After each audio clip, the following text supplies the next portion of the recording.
আসসালামু আলাইকুম। আমি এখানে প্রথমেই করলা রান্নার রেসিপিটা আজকে দেখাবো, আর সাথে থাকবে কিছু টিপস।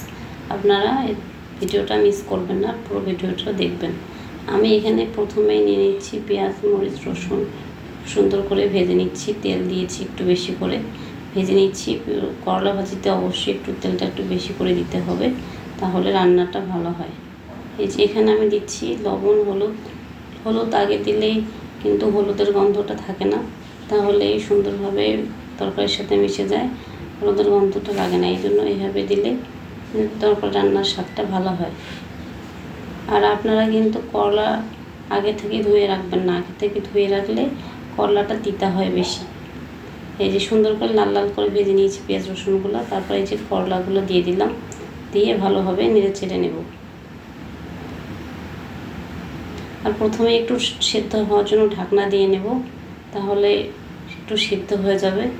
আর যদি পাতলা করে কেটে নেন তাহলে ঢাকনা দেওয়ার দরকার নেই, এমনিতেই হয়ে যাবে।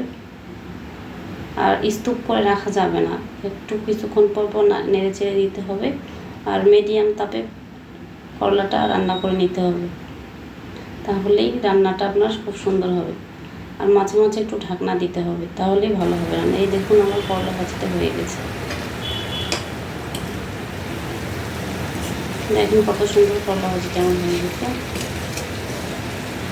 ধন্যবাদ। আসসালামু আলাইকুম।